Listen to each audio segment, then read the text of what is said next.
طوفانی بارش کا شور ہر طرف پھیلا ہوا تھا۔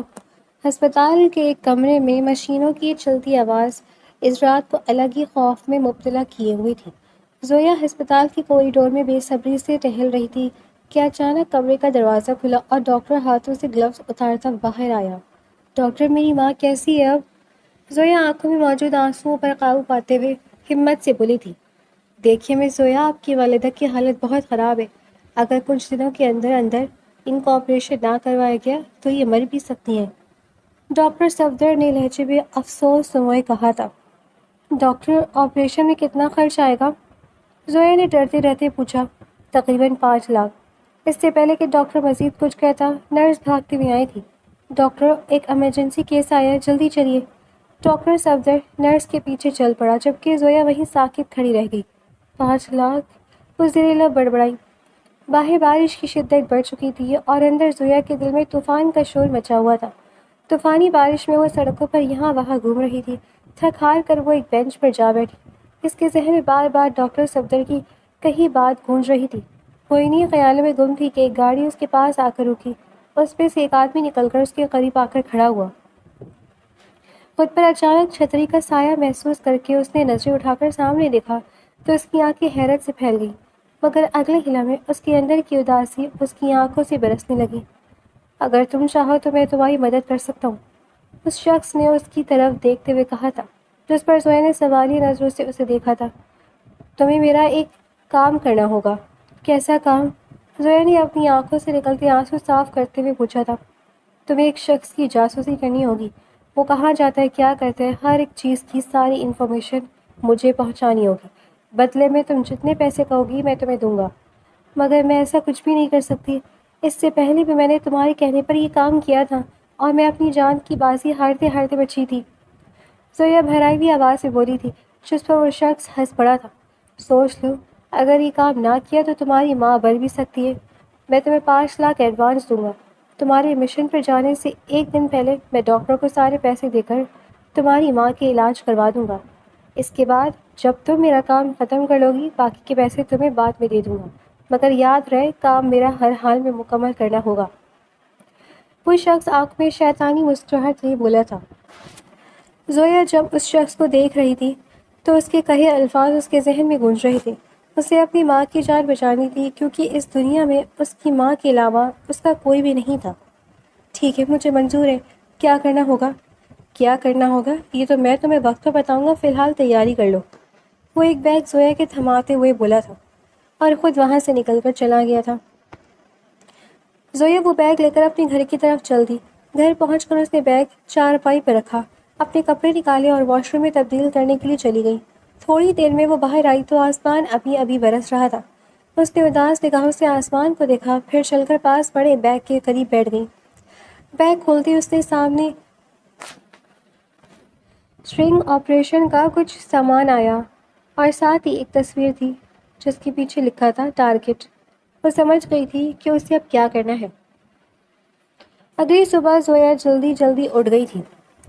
اٹھ کر تیار ہونے کے بعد وہ بتائے گئے ایڈریس پر پہنچی جہاں وہ شخص پہلے ہی اس کا انتظار کر رہا تھا۔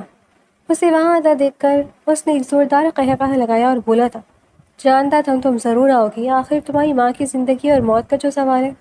اچھا لگا تمہیں اتنے سالوں بعد اپنے کام کے لیے اپنے سامنے دیکھ کر۔ میں تمہارا کام کرنے کے لیے تیار ہوں، مگر میری ایک شرط ہے۔ انٹرسٹنگ، انسانوں میں کافی چالاکی ہوگی تم۔ زویا کی بات سن کر وہ مسکرا کر بولا تھا، جس پر زویا نے آہستہ سے سر خم کیا تھا اور پھر آنکھوں میں ایک الگ سا جنون لیے اس کی جانب دیکھ کر بولی تھی، تمہاری وجہ سے پچھلی بار مرتے مرتے بچی تھی، اگر میں مر جاتی تو آج میری ماں بھی۔ زویا نے اپنا جملہ ادھورا چھوڑ دیا تھا، پھر ایک گہرا سانس لیتے ہوئے بولی، تمہیں یہ کانٹریکٹ سائن کرنا ہوگا۔ کیا ہے اس کانٹریکٹ میں؟ اس کانٹریکٹ میں یہ لکھا ہے کہ میرے مر جانے کے بعد میرے کام کی باقی کی ساری رقم میری ماں کو دو گے، جبکہ آدھی رقم تم ابھی اسی وقت میرے حوالے کرو گے۔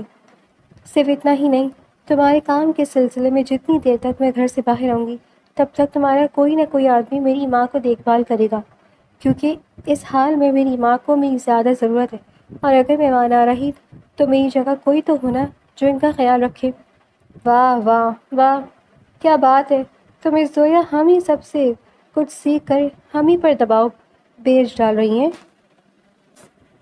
اپنے الفاظ سنبھال کر بات کرو، میں نے کچھ بھی تم سے نہیں سیکھا، نہ ہی تم سے سیکھنے کی مجھے کوئی ضرورت ہے۔ میں نے جو بھی سیکھا اپنے استاد سے سیکھا، وہ میری بدقسمتی تھی کہ مجھے تم جیسے انسان سے ملنا پڑا۔ خیر، ایک اور بات، اس کانٹریکٹ میں یہ بھی لکھا ہے کہ میرا یہ آخری مشن ہوگا تمہارے ساتھ۔ اس کے بعد نہ میں تمہارے ساتھ کوئی کام کروں گی، نہ ہی تم مجھے کسی بھی مشن میں کام کرنے کے لیے فورس کرو گی۔ ٹھیک ہے، جیسے تمہاری مرضی۔ لاؤ پیپرز، میں سائن کرنے کے لیے تیار ہوں۔ اس نے زویا کے پیپرز پکڑتے ہوئے ان پر سائن کیا تھا اور ساتھ ہی ایک بیگ اٹھا کر زویا کی جانب بڑھایا تھا۔ یہ رہا تمہارا کام، آدھا کا حصہ۔ باقی کب شروع کرو گی کام؟ میری ماں کے آپریشن ہو جانے کے بعد تمہارا کام شروع ہو جائے گا۔ زویا میز پر سے پیپر اٹھاتی اور بیگ کو اپنے ہاتھوں میں مضبوطی سے تھامتی بولی تھی اور پھر وہاں سے نکل گئی تھی۔ اس کا جانا تھا کہ اس کا ایک خاص آدمی اس کے قریب آیا۔ باس، آپ کو لگتا ہے کہ یہ لڑکی کر لے گی؟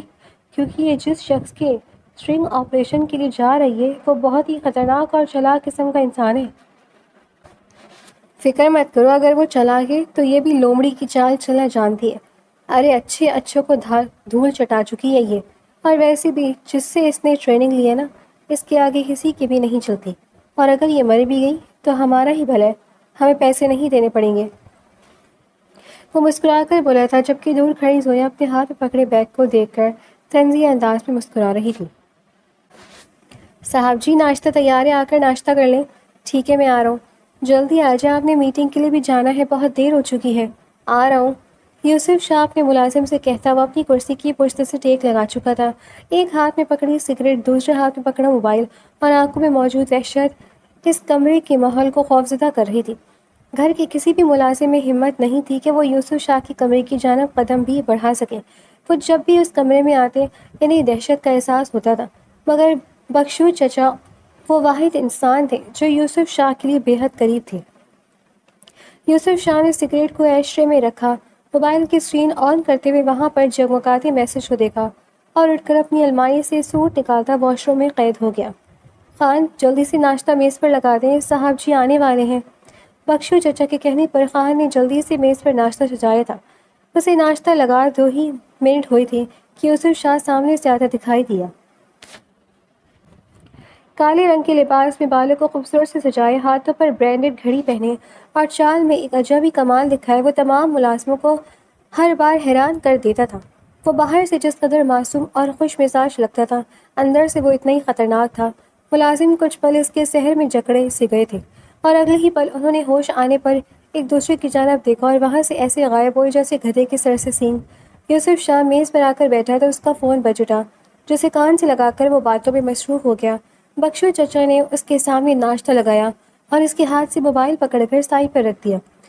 اس نے بخشو چچا کو غصے سے گھورا، مگر اپنے سامنے کھڑے انسان کو دیکھ کر اس کی آنکھوں کا غصہ کہیں غائب سا ہو گیا تھا، اور پھر وہ بولا، بخشو چچا، یہ سب کیا ہے؟ اتنی ضروری کال آئی تھی میری۔ یہ سب بعد میں، پہلے ناشتہ۔ بخشو چچا، میرا فون دیجیے، مجھے بہت ضروری بات کرنی تھی۔ یا فون ملے گا یا پھر ہم سے بات کرنے کا آپ کو موقع ملے گا۔ یاد رکھیے گا، آپ جسے چنیں گے اس کو پوری زندگی آپ کے ساتھ چلے گا، پھر چاہے وہ موبائل ہو یا میں۔ بخشو چچا کے 2 ٹوک لہجے سے یوسف شاہ نے آنکھیں بند کر کے خود کو پرسکون کیا تھا اور پھر خاموشی سے ناشتہ کرنے لگا تھا، جبکہ دور کھڑے ملازم حیران تھے۔ وہ ہر بار حیران ہوتے تھے کہ آخر بخشو چچا اور یوسف چچا کے درمیان ایسا کون سا رشتہ ہے جو یوسف شاہ ایک عام سے ملازم کی ہر بات خاموشی سے مان لیتا ہے، بنا کسی بحث، بنا کسی جھگڑے کے اور نہ ہی کسی غصے کے۔ ڈاکٹر، اب میری ماں کیسی ہے؟ آپریشن تھیٹر سے ڈاکٹر کو باہر آتا دیکھ کر زویا اس کی جانب بڑھتے ہوئے فکر مندی سے بولی، فکر کرنے کی ضرورت نہیں ہے آپ کو، آپ کی والدہ کا آپریشن کامیاب رہا، میرے کچھ ہی دیر میں ہوش آ جائے گا، آپ پرسکون ہو جائیں۔ ڈاکٹر پروفیشنل انداز میں کہتا وہاں سے جا چکا تھا، جبکہ زویا وہیں آپریشن تھیٹر کے باہر گھٹنوں کے بل بیٹھ کر رو پڑی تھی۔ اسے یقین نہیں آ رہا تھا کہ اس نے اپنی ماں کو بچا لیا ہے۔ اسے احساس ہوا کہ سچ میں اس کے استاد نے ٹھیک کہا تھا، اگر ایک عورت کرنے پر آ جائے تو وہ موت کے منہ میں موجود انسان کو بھی کھینچ کر لانے کی ہمت رکھتی ہے، بس اس انسان کے ساتھ اس عورت کا کوئی گہرا تعلق ہونا چاہیے۔ اس نے آسمان کی جانب دیکھا اور ہلکے سے مسکرا دی۔ اس کی آنکھوں میں موجود نمی اور چہرے کی مسکراہٹ بے شک آسمان والے کو بھی مسکرا دینے پر مجبور کر رہی تھی۔ اس نے اپنے آنسو صاف کیے اور بہادری سے سامنے کھڑی ہو گئی۔ کچھ ہی دیر میں اس کی ماں کو وہاں روم میں شفٹ کیا گیا۔ زویا اپنی ماں کے پاس جا کر بیٹھ گئی اور اس کا ہاتھ اپنے ہاتھوں میں تھام کر انہیں ہونٹوں سے لگا دیا۔ اس کا وجود بہت کمزور ہو چکا تھا۔ مشینوں میں جکڑا ہوا اپنی ماں کا وجود دیکھ کر زویا کو اپنی وہ ماں یاد آ گئی تھی جو کبھی صحت مند اور تندرست تھی، ہمیشہ ہنستی مسکراتی تھی۔ آپ فکر مت کریں ماں، دیکھ لیجیے گا وہ سب پل واپس آ جائیں گے۔ آپ کی بیٹی آپ کے ساتھ ہے اور ہمیشہ آپ کے ساتھ ہی رہے گی۔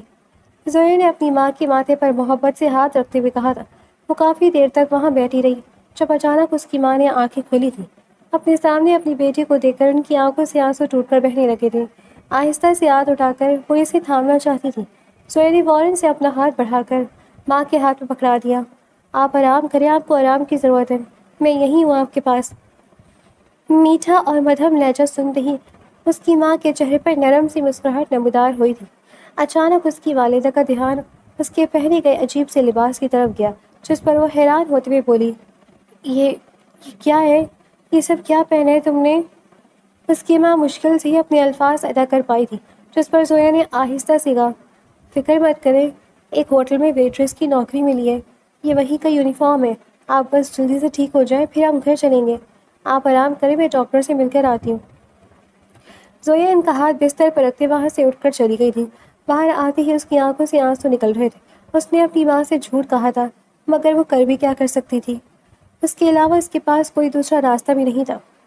اچانک اس کے موبائل پر ایک لوکیشن آئی۔ میسج دیکھ کر اس نے فوراً اپنے آنسو صاف کیے۔ ڈاکٹر کے پاس پہنچی۔ ڈاکٹر سے کچھ ضروری بات کرنے کے بعد وہ ہاسپٹل سے باہر آئی۔ ایک رکشہ رکوایا اور اس پر بیٹھتے ہی بتائے گئے پتے کی جانب بڑھ گئی۔ ہوٹل کے خالص کمرے میں اس وقت ایک الگ سا ماحول تھا، جہاں پر بڑے بڑے بزنس مین بیٹھے تھے، انتہائی اہم میٹنگ سر انجام دے رہے تھے کہ اچانک ہی دروازے پر دستک ہوئی۔ گارڈ نے جا کر دیکھا تو سامنے ویٹر ہاتھ میں کچھ سامان لیے کھڑی تھی۔ ویٹر کو دیکھ کر اس نے اندر آنے کے لیے راستہ دیا۔ وہ جیسے ہی اندر آئی اس کی نگاہیں چاروں طرف پھیلی جیسے وہ اپنے شکار کو ڈھونڈ رہی ہو، اور سامنے ہی اسے اپنا شکار مل بھی گیا تھا۔ وہ آہستہ سے چل کر اس کے قریب گئی۔ اپنے تمام تر حواس اس کی جانب کیے ہوئے تھے۔ ہاتھ میں پکڑی ٹرے کو اس نے میز پر رکھتے ہوئے ان لوگوں کی باتوں کی پوری توجہ سے سننے کی کوشش کی تھی۔ اسے اتنا آرام سے کام کرتے دیکھ کر یوسف شاہ کو غصہ آیا تھا اور وہ غصے سے بولا، اگر تمہارا کام ختم ہو گیا تو جاؤ یہاں سے۔ دکھ نہیں رہا یہاں پر مرد بیٹھ کر اپنا کام کر رہے ہیں، اور یہ تمہارے حضرات کا مینیجر کہاں پر ہے جس نے ایک عورت کو مردوں کے کمرے میں بھیج دیا؟ غیرت مر گئی ہے کیا اس کی جو اس نے ایک عورت کو ادھر بھیج دیا؟ زویا نے یوسف شاہ کی جانب دیکھا اور اگلے ہی پل نظرہ کا زاویہ بدل دیا۔ وہ خاموشی سے کھڑی ہوتی کمرے سے باہر نکل گئی۔ سامنے بنے لیڈیز واش روم میں بند ہوتی اس نے اپنے چہرے سے ماسک اتارا تھا۔ اس کے چہرے پر پراسرار سی مسکراہٹ تھی۔ اپنی یونیفارم میں لگے بٹن میں موجود اسپائی کیمرے کی جانب دیکھا اور ہلکے سے طنزیہ انداز میں مسکرا دی۔ اس نے فوراً ہی اس کیمرے میں سے چپ نکال کر اپنے موبائل میں ڈالی اور تیزی سے ہاتھ چلانے لگی۔ اس میں موجود فوٹیج اس نے اپنے باس کو سینڈ کی تھی، پھر جب کو وہاں سے نکل کر واپس اپنے کیمرے میں فٹ کیا تھا اور ہر چیز بے نیاز ہوتے اپنے کام میں پھر سے مصروف ہو گئی۔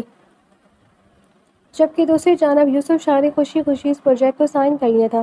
یہ پروجیکٹ اس کی زندگی کا خاص اور اہم پروجیکٹ تھا جس میں ذرا سی بھی غلطی یا کوتاہی اس کی سالوں کی محنت پر پانی پھیر سکتی تھی اور اسے بڑا نقصان کروا سکتی تھی۔ حویلی کے اس خفیہ کمرے میں جہاں مانیٹر کی اسکرین پر زویا کی بھیجی گئی فوٹیج چل رہی تھی، باس نے سگار کا ایک لمبا کش لیا اور دھواں فضا میں اچھالتے ہوئے اپنے خاص آدمی کی طرف دیکھ کر ایک زوردار قہقہہ لگایا۔ دیکھا تم نے، کہا تھا نا میں نے کہ یہ لڑکی بہت کمال کی ہے۔ اس نے ایک گہری شیطانی ہنسی ہنستے ہوئے کہا تھا۔ لوگ اسے صرف ایک لڑکی سمجھتے، مگر یہ وہ ہتھیار ہے جو خاموشی سے اپنا کام کر جاتا ہے۔ دیکھو کتنی صفائی سے اس نے یوسف شاہ کی ناک کے نیچے وہ معلومات نکال لی جن کے لیے میرے بہترین آدمی ترس رہے تھے۔ باس نے مانیٹر پر یوسف شاہ کی تصویر پر ہاتھ مارا اور بولا، یوسف شاہ سمجھ جائے کہ وہ جیت گیا، مگر اسے کیا معلوم کہ اس لڑکی نے اس کی بربادی کا آغاز کر دیا ہے۔ دوسری طرف ہوٹل کے گیٹ سے یوسف شاہ کی کال اور کالی مرسڈیز جیسی نکلی۔ فاصلے پر کھڑی زویا کی نظریں اس کا پیچھا کرنے لگی۔ زویا نے اپنا حلیہ بدل لیا تھا اور اب وہ ایک عام سے لباس میں اپنی پہچان چھپائی ہوئی تھی۔ اس کے چہرے پر کوئی جذبات نہیں تھے، صرف ایک پیشہ ورانہ ٹھہراؤ تھا۔ دوسری طرف ہوٹل کے گیٹ سے یوسف شاہ کی کالی مرسڈیز جیسی نکلی، فاصلے پر کھڑی زویا کی نظریں اس کا پیچھا کرنے لگی۔ زویا نے اپنا حلیہ بدل لیا تھا اور اب وہی کام سے لباس میں اپنی پہچان چھپائی ہوئی تھی۔ اس کے چہرے پر کوئی جذبات نہیں تھے، صرف ایک پیشہ ورانہ ٹھہراؤ تھا۔ اس نے فوراً ایک خالی رکشہ رکوا کر اسے اشارہ کیا، بھیا وہ جو کالی گاڑی جا رہی ہے اس کے پیچھے چلے، مگر ذرا فاصلہ رکھ کر۔ رکشہ ڈرائیور نے اس بات میں سر ہلایا اور رکشہ آگے بڑھا دیا۔ زویا رکشے میں بیٹھی ایک سائے کی طرح یوسف شاہ کی گاڑی کے پیچھے لگ گئی۔ اس کے ذہن میں صرف اپنا کام تھا، اسے ہر حال میں یہ مشن مکمل کرنا تھا تاکہ اس کی ماں کا علاج مکمل ہو سکے اور وہ اس دلدل سے ہمیشہ کے لیے نکل سکے۔ یوسف شاہ کی گاڑی سڑک پر تیزی سے دوڑ رہی تھی اور زویا رکشے میں بیٹھی اس کا تعاقب کر رہی تھی، بالکل خاموشی سے اور بے حد محتاط۔ اسے یوسف شاہ سے کوئی ہمدردی نہ تھی، دشمنی۔ اس کے لیے وہ صرف ایک ٹارگٹ تھا جسے برباد کرنا اس کے کام کا حصہ تھا۔ سڑک پر پیلی روشنیوں میں رکشے کا یہ سفر جاری تھا، جبکہ یوسف شاہ اس بات سے بالکل بے خبر تھا کہ اس کی ہر حرکت، اس کا ہر راستہ اب کسی اور کی نظر میں ہے۔ سارا دن یوسف شاہ کے پیچھے سائے کی طرح لگنے رہنے کے بعد زویا کے پاس اب اس کی زندگی کو وہ خاص باتیں تھیں جو بظاہر عام تھیں مگر کسی بھی شکاری کے لیے اہم ہو سکتی تھیں۔ شام ڈھلے جب وہ واپس باس کے ٹھکانے پر پہنچی تو تھکن اس کے چہرے سے آیا تھی، مگر آنکھوں میں وہی پیشہ ورانہ چمک برقرار تھی۔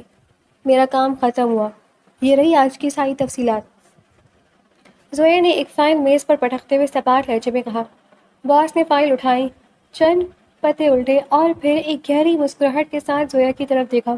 نہیں زویا، ابھی تو کھیل شروع ہوا ہے، ابھی تو تم نے صرف اس کی سطح کو چھوا ہے، گہرائی میں جانا تو ابھی باقی ہے۔ زویا نے ایک ٹھنڈی آہ بھری اور کرسی پر ڈھیر ہوتے ہوئے غصے سے بولی، کھیل آپ کے لیے ہوگا، میرے لیے تو مصیبت بن گیا ہے۔ آج رکشے میں اس کا پیچھا کرنے کے چکر میں میرے پورے 5,000 روپے کا نقصان ہوا ہے۔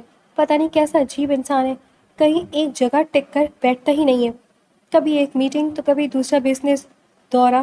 حد تو یہ ہے کہ اسے نہ بھوک لگتی ہے اور نہ ہی پیاس، سارا دن بس بھاگتا ہی رہتا ہے، عجیب ہی انسان ہے۔ زویا کی جھنجھلاہٹ دیکھ کر باس زور سے ہنسا اور بولا، اسی لیے تو تمہیں اس کے پیچھے لگایا زویا، میرے باقی آدمی تو بالکل نکمے ہیں، وہ اس کی رفتار کا مقابلہ ہی نہیں کر سکتے۔ مجھے اس کی ہر خاص بات، اس کی ہر عادت اور ہر کمزوری کا پتہ لگانا ہے، اور یہ کام صرف تم ہی کر سکتی ہو۔ باس نے میز کی دراز سے ایک چابی نکال کر زویا کی طرف اچھالی۔ رکشے کے خرچے چھوڑو، کل سے تم میری یہ بائک استعمال کر سکتی ہو، اس سے تمہارا وقت بھی بچے گا اور تم اس لومڑی کے زیادہ قریب رہ سکو گی۔ زویا نے چابی پکڑی، سے غور سے دیکھا اور پھر ایک گہرا سانس لے کر چابی واپس اس کے سامنے رکھ دی اور بولی، کسی کے استعمال کی گئی چیزیں میں استعمال نہیں کرتی۔ میرے استاد نے کہا تھا کہ اگر کسی کے ساتھ کام کرو تو اس سے کبھی بھی اس کے استعمال شدہ چیزیں مت لو، اس لیے مجھے بائک چاہیے تو نہیں، ورنہ یہ بھی اپنے پاس رکھو۔ زویا کی بات سن کر وہ پھر سے ہنسا، اس کی بڑھتی ہوئی ہنسی زویا کو چڑچڑا رہی تھی، مگر اس نے اپنی مٹھیوں کو زور سے بھیجتے ہوئے اپنے غصے کو قابو میں تھا۔ ٹھیک ہے، وہ بولا، تم کل میرے خاص آدمی کے ساتھ چلی جانا، وہ تمہیں بائک دلوا دے گا۔ تم چاہتی ہو سیکنڈ ہینڈ؟ نہیں پھر ٹھیک ہے، زویا نے غصے سے کہا، بس کام بھی تمہیں میرے سرعام ہی ہینڈ اوور کر دوں گا۔ زویا غصے سے بولی، جس پر وہ مسکرایا۔ مذاق کر رہا ہوں، جانتا ہوں تمہارے بولنے سے لگتا ہے کہ تمہیں یہ بھی سکھایا گیا ہوگا کہ کسی سے امید مت رکھنا، اور اگر اس سے اس کے کام کا کوئی بدلہ لے رہے ہو تو پھر اچھا خاصا لینا۔ ویسے ایک بات سمجھ نہیں آ رہی، وہ بولا۔ زویا نے سوچتے ہوئے انداز میں اس کی طرف دیکھا، یہ یوسف شاہ ہے کون جس کا تم اتنا پیچھا کروا رہے ہو؟ جہاں تک مجھے لگتا ہے یا میں نے سنا ہے، نہ تو اس کا کالی دنیا میں کوئی ہاتھ ہے، نہ ہی اس کا کوئی ایسا کالا دھندا ہے جس سے تمہیں کوئی فائدہ پہنچے۔ وہ تو ایک عام سا بزنس مین ہے، اور سنا ہے کہ وہ کافی کولڈ بلڈڈ ہے، مطلب ٹھنڈے خون کا آدمی۔ سب کہتے ہیں اس کے سینے میں دل کی جگہ پتھر دھڑکتا ہے، تو پھر تمہیں اس سے ایسا کون سا فائدہ حاصل ہونے والا ہے جو تم نے مجھے اس کے پیچھے لگایا؟ زویا کی بات سن کر باس کے چہرے کا رنگ گڑ گیا تھا، ضبط قابو پاتے ہوئے بولا، تمہیں جتنا کہا اتنا کرو، زیادہ دماغ مت چلاؤ۔ خیر مجھے کیا، پیسے آج کے کام کے کیا مطلب؟ مطلب یہ کہ آج میرا جتنا بھی خرچہ ہوا ہے اس کے پیسے تم مجھے دے دو، اور یہ روز ہوگا، ٹھیک ہے؟ 50,000 دے دو ایسے، اور یہ 50,000 تمہارے اگلے ایک ہفتے تک کا خرچہ ہے۔ وہ اس کی بات سن کر ہنس پڑی تھی، جتنا پھرتیلا شمار شکار ہے نا، 50,000 2 دن میں ختم ہو جائیں گے۔ خیر، کل صبح اس کے پیچھے جانے سے پہلے شو روم جاؤں گی اپنی پسند کی بائک لینے کے لیے۔ اپنے آدمی سے کہنا وقت پر شو روم آ جائے۔ زویا پیسوں کی گٹھری اٹھا کر اپنی پینٹ کی جیب میں ڈالتے ہوئے وہاں سے نکل گئی تھی، جبکہ پیچھے باس نے غصے سے مکہ میز پر مارا تھا۔ یہ لڑکی ضرورت سے زیادہ پڑا رہی ہے، اس کو کچھ تو کرنا پڑے گا۔ فکر مت کرو، اس کا بھی انتظام کر دوں گا میں۔ اگلی صبح سورج کی پہلی کرن کے ساتھ ہی زویا شہر کے سب سے بڑے ہیوی بائک شو روم کے باہر کھڑی تھی۔ تھوڑی دیر میں باس کا خاص آدمی شیرا وہاں پہنچ گیا تھا۔ اس کے چہرے پر زویا کے لیے بیزاری صاف دکھائی دے رہی تھی۔ جلدی کرو، باس نے کہا ہے، جو بائک پسند ہے لے لو، وقت ضائع مت کرو، شیرا نے بدتمیزی سے کہا۔ زویا نے اسے نظر انداز کیا اور شو روم کے اندر داخل ہو گئی۔ اس کی نظریں سیدھا ایک سیاہ رنگ کی ہیوی بائک پر جا ٹھہریں۔ اس کی چمک اور مضبوطی زویا کی شخصیت کی عکاسی کر رہی تھی۔ یہ والی، زویا نے بائک پر ہاتھ رکھتے ہوئے کہا۔ شیرا نے ناگواری سے سر ہلا کر پیمنٹ کے کاغذات پر دستخط کیے۔ زویا نے مینیجر سے چابی لی اور اسے انگلی پر گھماتی ہوئی باہر نکلی۔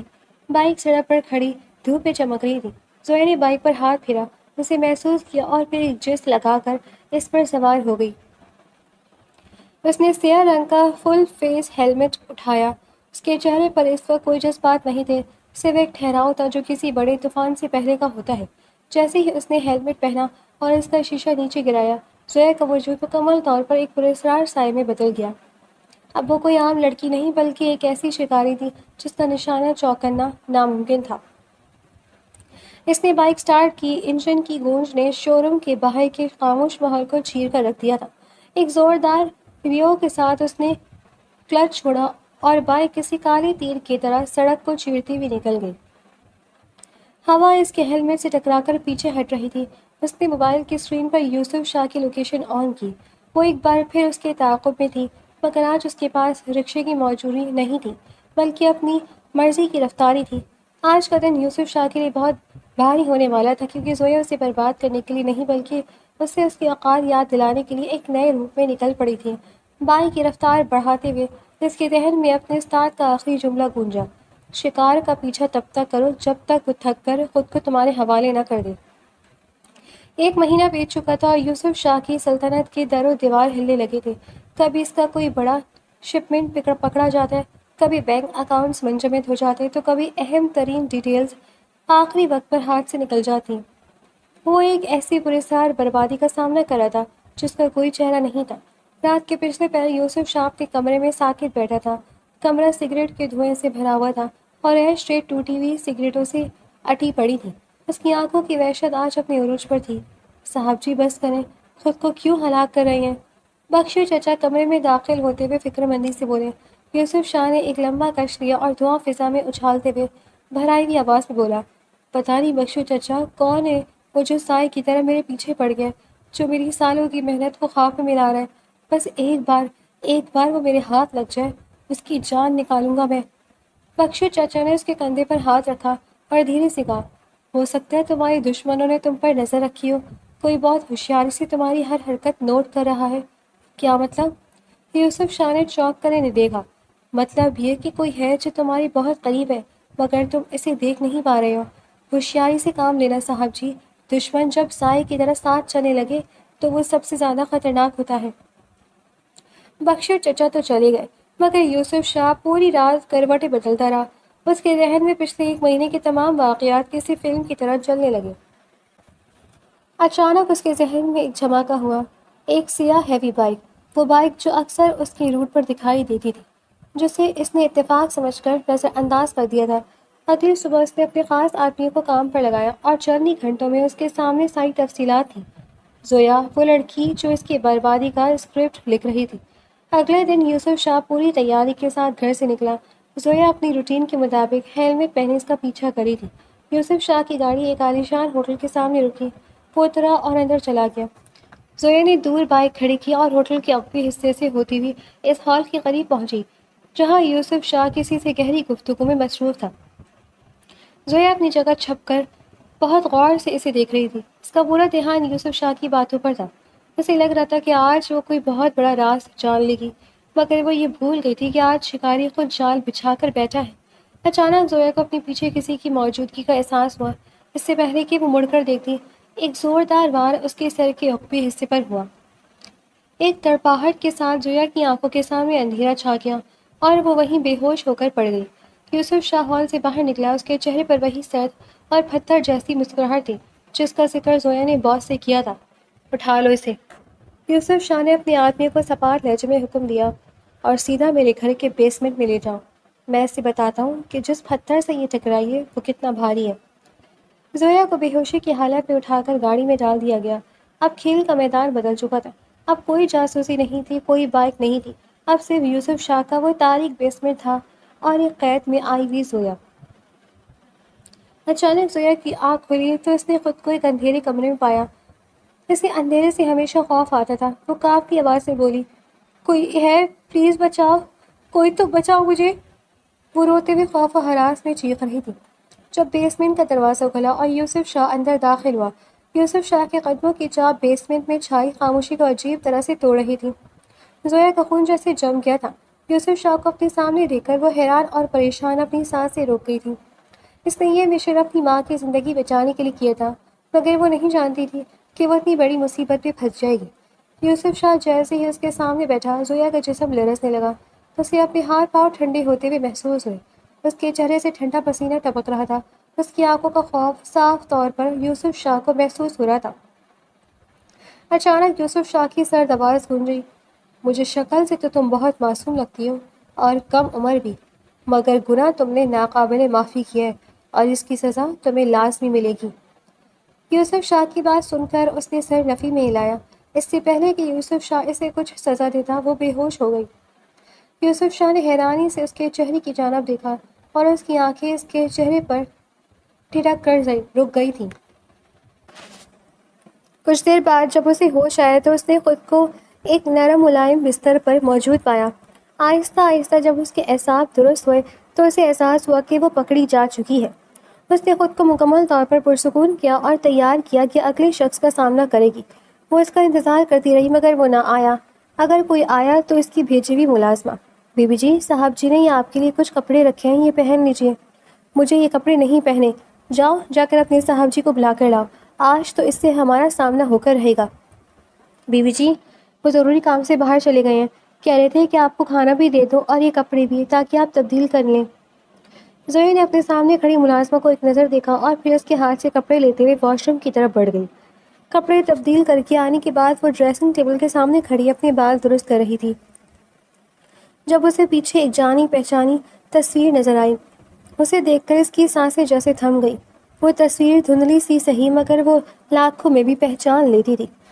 آہستہ آہستہ وہ اس تصویر کے قریب گئی، اسے اپنے ہاتھوں سے چھوا۔ اس کی آنکھوں سے آنسو موتیوں کی طرح ٹوٹ کر بہنے لگے۔ وہ ہر درد، ہر زخم، ہر تکلیف بھول گئی تھی۔ اسے کچھ بھی یاد نہیں تھا سوائے اس تصویر میں موجود شخص کے۔ ماضی کے کچھ ورق اس کی آنکھوں کے سامنے گردش کرنے لگے۔ میرے بچے، اپنوں سے دور رہنا، میرا قاتل میرا اپنا ہے، ایسا اپنا کہ جس کے بارے میں کبھی سوچ بھی نہیں سکتا تھا۔ میں تمہیں نصیحت کرتا ہوں، اپنے دشمن کو مرتے مرتے پانی پلا دینا، مگر کسی اپنے پر کبھی یقین نہ کرنا، ورنہ میری طرح تم بھی دھوکہ کھاؤ گے۔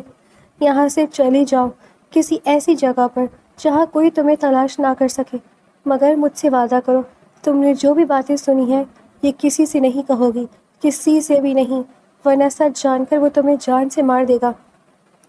آپ کو کچھ نہیں ہوگا استاد جی، میں آپ کو بچا لوں گی۔ 15 سالہ زویا روتے ہوئے اپنے استاد کے زخمی وجود کے پاس بیٹھ کر بولی تھی۔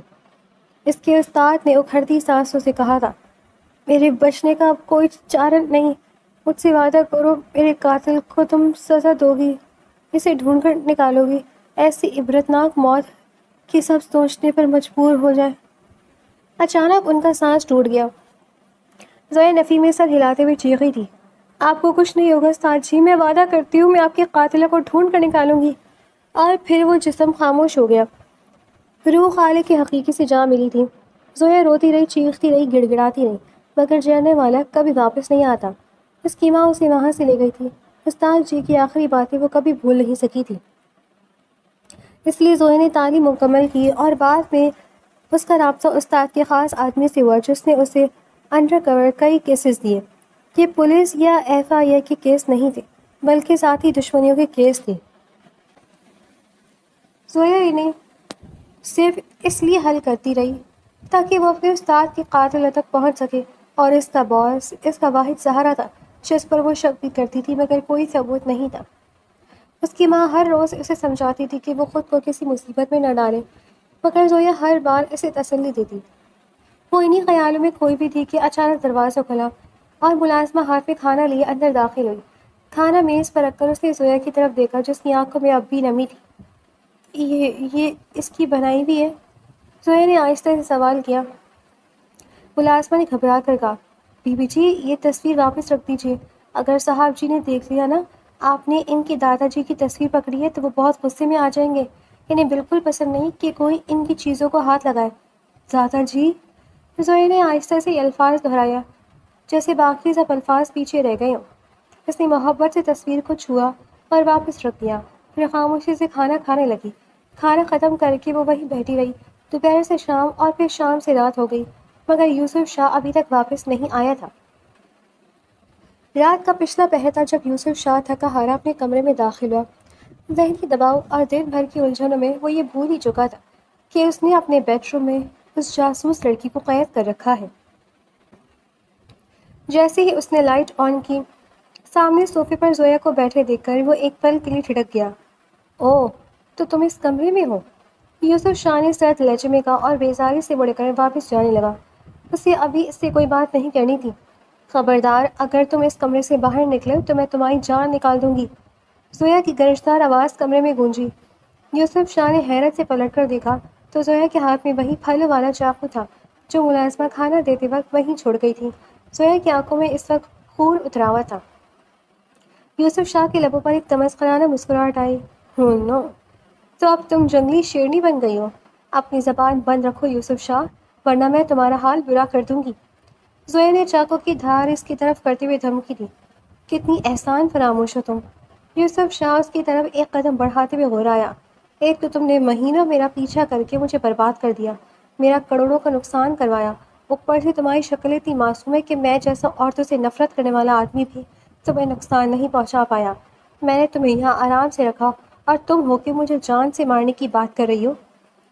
زویا کا غصہ قابو سے باہر ہو گیا۔ اس نے پوری طاقت سے چاقو یوسف شاہ کی طرف پھینکا۔ یوسف شاہ نے بجلی کی سی تیزی سے جھک کر خود کو بچایا اور چاقو پیچھے دیوار میں جا دھنسا۔ اگلے لمحے یوسف شاہ نے جھپٹ کر زویا کو بالوں سے پکڑا اور اسے اپنی قریب کھینچنے میں غصے سے دھاڑا۔ تم پر احسان کر کے میں نے زندگی کی سب سے بڑی غلطی کی ہے۔ چھوڑ دو مجھے یوسف شاہ، ورنہ میں تمہیں مار دوں گی۔ تم نے میرے استاد کا قتل کیا ہے، تم قاتل ہو۔ زویا اس کے ہاتھوں میں تڑپتے ہوئے چیخی۔ یہ سنتے یوسف شاہ کا ہاتھ ڈھیلا پڑ گیا اور اس کی گرفت کمزور ہو گئی۔ اس کی آنکھوں میں حیرت کے سائے لہرائے۔ میں نے کسی کا قتل نہیں کیا۔ برباد تو تم مجھے کر رہی ہو زویا، جھوٹ مت بولو، تم وہی اپنے ہو جس نے اپنے ہی دادا کو قتل کر دیا۔ زویا نے نفرت سے اس کی آنکھوں میں دیکھا۔ یوسف شاہ ساکت رہ گیا۔ تم انہیں کیسے جانتی ہو؟ اس نے بمشکل پوچھا۔ وہ میرے استاد تھے، انہوں نے مجھے سب سکھایا، زویا نے تڑپ کر جواب دیا۔ یوسف شاہ کے چہرے کے تاثرات بدل گئے۔ اس نے زویا کو غور سے دیکھا جیسے برسوں پرانا کوئی معمہ حل ہو رہا ہو۔ تو تم گڈی ہو؟ زویا حیرانی سے اسے دیکھنے لگی۔ یہ وہ نام تھا جو اس کے استاد اسے پیار سے پکارتے تھے۔ دادا جان تمہارے بارے میں بہت باتیں کرتے تھے۔ یوسف شاہ کی آواز مدھم ہو گئی۔ اس میں اب وہ وحشت نہیں تھی بلکہ ایک گہرا دکھ تھا۔ وہ کہتے تھے کہ وہ ایک دن مجھے تم سے ملوائیں گے، مگر وہ وقت کبھی نہ آ سکا۔ مجھے نہیں پتا تھا کہ وہ گڈی تم ہو۔ میں برسوں سے تمہیں ڈھونڈنا چاہتا تھا کیونکہ میرے دادا جان کے قاتل کا پتہ صرف تمہیں معلوم ہو سکتا ہے۔ بتاؤ کون ہے وہ؟ زویا نے چیخ کر کہا، تم ہی تو ہو ان کے قاتل۔ یوسف شاہ نے اسے جھنجھوڑ کر رکھا۔ تمہیں واقعی ایسا لگتا ہے کہ میں اپنی جان سے پیارے دادا کو قتل کر دوں گا؟ وہ میرا کل اثاثہ تھے۔ زویا اسے گہری نظروں سے دیکھنے لگی۔ یوسف کی آنکھوں کا سچ اس کے دل پر دستک دے رہا تھا۔ اگر یہ قتل نہیں ہے تو پھر؟ اگر تم نے نہیں کیا تو پھر ان کا اپنا کون ہے؟ زویا نے سوچتے ہوئے کہا، جہاں تک مجھے پتہ ہے ان کی زندگی میں تمہارے علاوہ کوئی اور نہیں تھا، نہ کوئی بھائی، نہ بیٹا، نہ کوئی دوسرا رشتہ دار۔ تو پھر وہ کون تھا جس نے ان کی جان لی؟ کمرے میں ایک بھوجل خاموشی چھا گئی۔ دونوں ایک دوسرے کے سامنے کھڑے تھے، ایک ہی سچ کے دو الگ الگ حصوں کے ساتھ۔ اب سوال یہ تھا کہ وہ تیسرا کون تھا جو ان دونوں کو ایک دوسرے کا دشمن بنا کر فائدہ اٹھا رہا تھا۔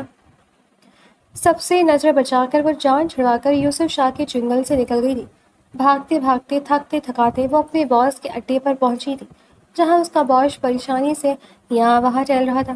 زویا کو اپنے سامنے سے ہی سلامت دیکھ کر اس کی آنکھوں میں حیرت آئی، مگر پھر اس نے اپنے لہجے میں نرمی سموتے ہوئے کہا، تم ٹھیک ہو؟ کہاں تھی تم؟ باس میں ٹھیک ہوں، مجھے کچھ نہیں ہوا، مگر مجھے کچھ پیسے چاہیے، اتنے پیسے کہ میں اپنی ٹکٹ کراؤں اس شہر سے اور اپنی ماں کو کہیں دور لے جاؤں۔ میں سمجھا نہیں۔ مطلب؟ بہت مطلب، تمہارے اس ٹارگیٹ کو میرے بارے میں پتہ چل گیا ہے۔ ایک ہفتہ مجھے اس نے ٹارچر سیل میں رکھا، دیکھو کہاں کہاں اس نے مجھے زخم دیے ہیں۔ تمہاری خاطر میں نے سب برداشت کیا، مگر اب مزید نہیں برداشت کروں گی۔ آخری کام بتاؤ کیا کرنا ہے، اس کے بعد میں یہاں سے چلی جاؤں گی۔ زویا غصے اور نفرت سے چیختے ہوئے بولی تھی، جس پر اس کے باس کے چہرے پر ایک شیطانی مسکراہٹ نمودار ہوئی۔ آخری کام تو سنو، آخری کام یہ ہے کہ تمہیں اسے جان سے مارنا ہوگا۔ کیا؟ زویا ایک دم چیخی، یہ کیا کہہ رہے ہو؟ تم اچھے سے جانتے ہو کہ میرے استاد نے مجھے قتل کرنا نہیں سکھایا، تو پھر تم ایسا کیوں کہہ رہے ہو؟ زویا، تم اس کے کمرے میں رہ کر آئی ہو، اس کے کمرے میں موجود اس کے دادا کی تصویر بھی تم دیکھ چکی ہو، وہ دادا تمہارا استاد ہے۔ تو میں تمہیں سچ بتانا چاہتا ہوں، جانتی ہوں میں اس شخص کے پیچھے کیوں ہوں، کیوں اسے برباد کرنا چاہتا ہوں؟ زویا نے نفی میں سر ہلایا، کیونکہ وہ قاتل ہے، میرے دل عزیز دوست کا قاتل، وہ میرے محسن کا قاتل ہے، وہ تمہارے استاد کا قاتل ہے، اور وہ اپنے ہی دادا کا قاتل ہے، اس لیے میں اسے برباد کرنا چاہتا ہوں۔ کیا یہ سچ ہے؟ اگر ایسا ہی تھا تو باس، تم نے مجھے پہلے کیوں نہیں بتایا؟ اگر پہلے بتا دیتے تو میں اسے ٹکڑے ٹکڑے کر کے کتوں کو کھلا دیتی۔ تم نے بہت غلط وقت پر مجھے یہ بات بتائی ہے، مگر میں قسم کھا کر کہتی ہوں میں اپنے استاد کے قاتلوں کو جہنم میں اتار کر رہوں گی، ایسی سزا دوں گی کہ وہ نہ جینے کے قابل رہیں گے نہ مرنے کے۔ تو پھر اب کیا کرو گی؟ باس نے پوچھا۔ زویا نے کہا، بہت جلد۔ لیکن کہاں؟ اس نے باس کا ہاتھ پکڑتے ہوئے کہا، میں نے چپکے سے سنا تھا کہ وہ آج کسی سے ملنے جا رہا ہے، کسی وکیل سے۔ وکیل سے؟ باس نے سوال کیا۔ ہاں، لگتا ہے کچھ بہت بڑا ہونے والا ہے۔ ٹھیک ہے، تمہارا مقصد اسے برباد کرنا ہے اور میرا اسے قتل کرنا، میں تمہارے ساتھ چلوں گا۔ شیرہ یہیں رہے گا، یہاں رہ کر لوگوں کو دیکھے گا، ٹھیک ہے؟ زویا کی بات سن کر باس اس کے ساتھ چل دیا، جبکہ زویا کے چہرے پر ایک پراسرار سی مسکراہٹ تھی۔ وہ دونوں گاڑی سے اتر کر وکیل کے آفس کی عمارت کے سامنے کھڑے تھے۔ زویا نے ایک بار چاروں طرف نگاہ دوڑائی اور پھر باس کی طرف مڑ کر دبی آواز میں بولی، باس، اپنے چہرے کو ماسک سے اچھی طرح چھپا لیں، میں اندر جانا ہے، اگر آپ پہچانے گئے تو بہت بڑی مصیبت آ سکتی ہے، یوسف شاہ کے آدمی ہر طرف ہو سکتے ہیں۔ باس نے زویا کی بات کو معقول سمجھا اور جلدی سے اپنا ماسک چہرے پر لپیٹ لیا۔ زویا نے اسے اشارہ کیا اور وہ دونوں تیزی سے قدم اٹھاتے ہوئے آفس کے اندر داخل ہو گئے۔ جیسے ہی وہ مرکزی ہال میں پہنچے، سامنے کا منظر دیکھ کر باس کے قدم وہیں جم گئے۔ سامنے یوسف شاہ کھڑا تھا، اس کے چہرے پر وہی مخصوص سرد مہری تھی، مگر اس کی آنکھوں میں باس کو دیکھ کر شدید حیرت اتر آئی۔ تم یہاں کیسے؟ یوسف شاہ نے ماسک والے شخص کو دیکھ کر حیرت سے پوچھا۔ اسے اندازہ نہیں تھا کہ یہ وہی شخص ہے جس کا وہ برسوں سے دشمن تھا۔ زویا جو اب تک باس کے پیچھے تھی، دھیرے سے چل کر یوسف شاہ کے پاس جا کر کھڑی ہو گئی۔ اس نے یوسف شاہ کی طرف دیکھا اور پھر باس کی طرف مڑ کر بلند آواز میں بولی، میں نے ہی اسے یہاں بلایا ہے۔ باس کی آنکھیں حیرت اور صدمے سے پھیل گئیں۔ زویا، تم نے مجھے دھوکہ دیا ہے؟ وہ غصے سے دھاڑا، میں تمہیں زندہ نہیں چھوڑوں گا۔ وہ دیوانہ وار زویا کی طرف بڑھا تاکہ اسے اس غداری کی سزا دے سکے، مگر ابھی اس نے 2 قدم ہی اٹھائی تھی کہ اچانک اس کا سر چکرانے لگا۔ اسے محسوس ہوا جیسے زمین اس کے پیروں کے نیچے سے نکل رہی ہو۔ اس کے ہاتھ پاؤں سن ہو گئے اور نظریں دھندلا گئیں۔ اس سے پہلے کہ وہ زویا تک پہنچ پاتا، اس کا وجود لڑکھڑا گیا اور وہ ایک زوردار آواز کے ساتھ وہیں فرش پر ٹھہر ہو کر بے ہوش ہو گیا۔ یوسف شاہ نے حیرت سے نیچے گرے ہوئے شخص کو دیکھا اور زویا کی طرف مڑ کر وہ مسکراتے ہوئے بولا، ویل ڈن زویا، تم نے تو بہت کمال کا کام کیا ہے۔ اس کی آواز میں تعریف بھی تھی اور ایک عجیب سا اعتماد بھی، جیسے اسے پورا یقین ہو کہ اب سب کچھ اس کے قابو میں ہے۔ تھوڑی دیر بعد جب ہوش آئے تو اس نے خود کو یوسف شاہ کے اسی تاریک بیسمنٹ ہال میں پایا، جہاں وہ کرسی سے رسیوں میں مضبوطی سے بندھا ہوا تھا۔ سامنے زویا اور یوسف شاہ کسی جج کی طرح کھڑے اسے دیکھ رہے تھے۔ اسے دیکھتے ہی وہ غصے سے تلملانے لگا اور دھاڑا، چھوڑو مجھے ورنہ میں تم دونوں کو جان سے مار دوں گا۔ زویا کے چہرے پر کوئی تاثر نہ ابھرا، یوسف شاہ خاموشی سے آگے بڑھا اور ایک جھٹکے سے اس کے چہرے سے وہ ماسک اتار دیا۔ ماسک اترتے ہی جیسے یوسف شاہ کے جسم سے جان نکل گئی۔ سامنے بخشو چچا تھے۔ آپ؟ یوسف شاہ کی آواز میں گہرا صدمہ تھا۔ بخشو چچا، آپ نے میرے ساتھ ایسا کیوں کیا؟ یہ سب آپ کر رہے تھے، آپ مجھے برباد کر رہے تھے۔ بخشو چچا نے نفرت سے اپنا چہرہ دوسری طرف موڑ لیا۔ زویا نے یہ یوسف کی طرف دیکھا اور بولی، کیا تم اسے جانتے ہو؟ ہاں، یہ میرے ہم سفر تھے، میرے ہمدم۔ میں نے کبھی نہیں سوچا تھا یہ میرے ساتھ ایسا کریں گے۔ یوسف دکھ اور تکلیف کے ملے جلے احساسات میں بولا تھا۔ زویا نے تلخی سے ہنستے ہوئے جواب دیا، یہ آپ کے ہم سفر نہیں، آپ کی آستین کا سانپ ہے۔ پھر وہ بخشو چچا کی طرف مڑی اور گرج کر پوچھا، تم نے میرے استاد کا قتل کیوں کیا؟ کیوں مارا تم نے انہیں؟ بخشو چچا خاموش رہے جیسے زویا کو چڑھا رہے ہو۔ زویا نے غصے میں آ کر تیز دھار والے بلیڈ نکالے جن پر چھوٹے چھوٹے کٹ لگے ہوئے تھے اور ان کو بخشو چچا کے چہرے پر پھیر دیا۔ ایک لمبا کٹ ان کے گال پر ابھرا تو وہ تکلیف سے چیخ اٹھے، چھوڑ دو مجھے! وہ چلایا، جب تک سچ نہیں بتاؤ گے تمہیں ایسی ہی سزا ملتی رہے گی۔ زویا نے پھترائی ہوئی آواز میں کہا۔ آخر کار تڑپ کر بخشو چچا نے سچ اگلنا شروع کر دیا۔ ہاں، یہ سب میں نے کیا۔ میں نے اتنے سال اس خاندان کی خدمت کی، اسے پالا، مگر وہ بڈھا اپنی ساری جائیداد اپنے بیٹے کے نام کرنا چاہتا تھا۔ میں نے اس کے بیٹے کا ایکسیڈنٹ کروا کر اسے یتیم کر دیا۔ مجھے لگا اب دولت میری ہوگی، مگر وہ اپنی جائیداد اپنے پوتے کے نام کرنے پر تلا ہوا تھا اور مجھے ہمیشہ کے لیے ایک ملازم رکھنا چاہتا تھا۔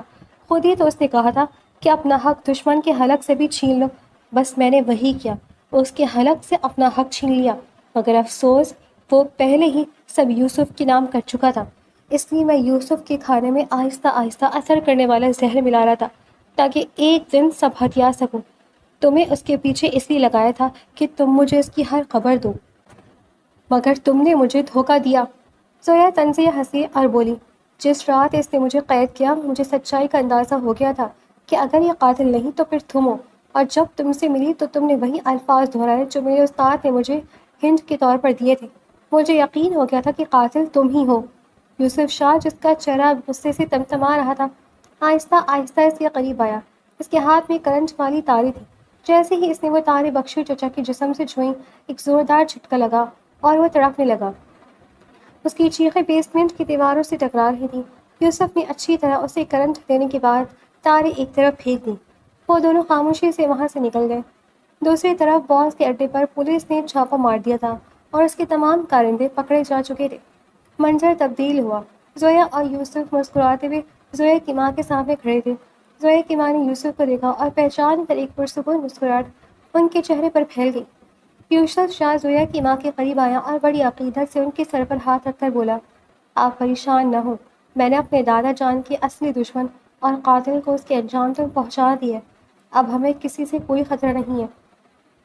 یہ سن کر زویا کی ماں کے چہرے پر اطمینان اور خوشی کی لہر دوڑ گئی۔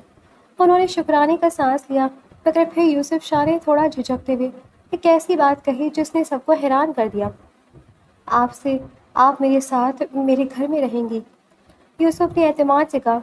زویا کی ماں نے حیرانی سے اسے دیکھا اور پوچھا، بیٹا اس کا کیا مطلب ہے؟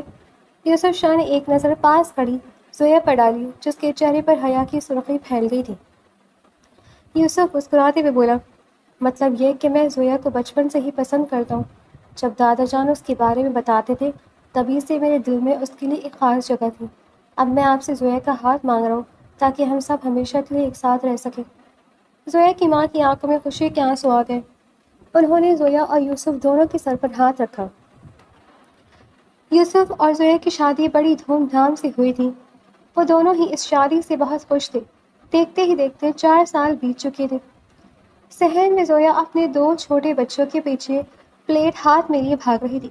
ارے رکو، تھوڑا سا کھا لو، دیکھو کتنی دیر ہو گئی ہے۔ وہ بچوں کو منانے کی کوشش کری تھی مگر شرارتی بچے ہاتھ ہی نہیں آ رہے تھے۔ تبھی یوسف شاہ گھر میں داخل ہوا۔ اسے دیکھتی زویا نے سکون کا سانس لیا اور کھانے کی پلیٹ اس کے ہاتھ میں تھما کر بولی، لو اب خود ہی انہیں کھلاؤ، میں تھک گئی ہوں، میں کچن کا کام دیکھتی ہوں۔ وہ بڑبڑاتی ہوئی کچن کی طرف چلی گئی۔ یوسف نے مصنوعی غصے سے بچوں کو دیکھا اور ڈانٹتے ہوئے بولا، تم دونوں نے میری پیاری سی بیوی کو کیوں اتنا تنگ کیا ہے؟ بچے اپنے بابا کی ڈانٹ سن کر ڈرنے کے بجائے کھل کھلا کر ہنسنے لگے اور یوسف کے گلے لگ گئے۔ تھوڑی دیر بعد یوسف کچن میں آیا اور پیچھے سے زویا کے گلے میں ہاتھ ڈال کر اسے پیار سے اپنی گرفت میں لے لیا۔ کیا کر رہی ہو میری جان؟ اس نے دھیرے سے پوچھا۔ زویا نے مسکراتے ہوئے پلیٹ میں سالن ڈالا اور بولی، بس کھانا نکال رہی ہوں۔ اس کے چہرے پر ایک عجیب سا ٹھہراؤ اور سنجیدگی آ گئی تھی۔ یوسف سمجھ گیا کہ وہ کہاں جانے والی ہے۔ وہ دونوں ساتھ مل کر اسی تاریک بیسمنٹ کی طرف بڑھے۔ وہاں کونے میں بخشو چچا زنجیروں میں بندھا ہوا تھا، انتہائی بری اور خستہ حالت میں پڑا تھا۔ اس کے چہرے پر اب نہ وہ روب تھا اور نہ ہی وہ شیطانی ہنسی۔ زویا نے کھانے کی پلیٹ اس کے سامنے رکھی اور اس کی آنکھیں ڈال کر سرد لہجے میں کہا، کاش میرے استاد کا قتل کرنے سے پہلے تم نے ایک بار سوچ لیا ہوتا، یا کاش مجھے یوسف کے پیچھے لگانے سے پہلے تم نے یہ سوچا ہوتا کہ جس دشمن کو تم مرنے کے لیے بھیج رہے ہو وہی تمہاری موت کا سبب بنے گا۔ بخشو چچا نے حسرت بھری نظروں سے زویا کو دیکھا، مگر اب پچھتاوے کے سوا اس کے پاس کچھ نہ تھا۔ زویا نے یوسف کا ہاتھ تھاما اور دونوں اسے اسی حال میں چھوڑ کر روشنی کی طرف واپس نکل آئے۔ بیسمنٹ کی اس تاریک دنیا سے باہر نکلتے ہی سورج کی سنہری روشنی نے ان کا استقبال کیا، جیسے وہ اندھیروں پر روشنی کی فتح کا جشن منا رہی ہو۔ فضا میں کھلے پھولوں کی بھینی بھینی خوشبو رچی ہوئی تھی۔ یوسف نے اچانک زویا کا ہاتھ تھاما اور اسے اپنی طرف موڑا۔ اس کی آنکھوں میں زویا کے لیے اتنی محبت اور شکر گزاری تھی کہ زویا کے قدم وہیں ٹھہر گئے۔ یوسف نے اس کے دونوں ہاتھ اپنے ہاتھوں میں لیے اور نہایت نرمی سے بولا، شکریہ زویا، میری زندگی میں آنے کے لیے اور مجھے اس سچائی سے روشناس کرانے کے لیے۔ اگر تم میری زندگی میں نہ آتی تو شاید میں کبھی جان ہی نہ پاتا کہ اپنوں کی روح میں کون سے سانپ میری جڑیں کھوکھلی کر رہی ہیں۔ میں ہمیشہ تاریکی میں رہتا اور اسی تاریکی میں بھٹکتا رہتا، مگر تم نے مجھے جینا سکھایا۔ زویا کی آنکھوں میں چمک ابھری۔ اس نے یوسف کے ہاتھوں پر اپنی گرفت مضبوط کی اور دھیرے سے مسکرائی۔ اس کی مسکراہٹ میں وہ سکون تھا جو ایک طویل جنگ جیتنے کے بعد ملتا ہے۔ ہم ایک دوسرے کے لیے ہی بنے تھے یوسف، میرا پیچھا کرنا شاید ایک مشن تھا، مگر آپ تک پہنچنا میری تقدیر تھی۔ اس نے سرگوشی کی۔ یوسف نے ایک گہرا سانس لیا اور محبت کے والہانہ جذبے سے مغلوب ہو کر جھکا اور اپنے گرم ہونٹ زویا کے ماتھے پر رکھ دیے۔ وہ بوسہ صرف محبت کا نہیں بلکہ تحفظ، اعتبار اور اس عہد کا تھا کہ اب وہ کبھی ایک دوسرے کا ہاتھ نہیں چھوڑیں گے۔ زویا نے اپنی آنکھیں موند لی، اس لمحے میں جیسے وقت تھم گیا تھا۔ یوسف نے اسے اپنے سینے سے لگایا اور دور کہیں بچوں کے قہقہے اس بات کی گواہی دے رہے تھے کہ اب ان کی دنیا میں صرف بہار ہی بہار ہے۔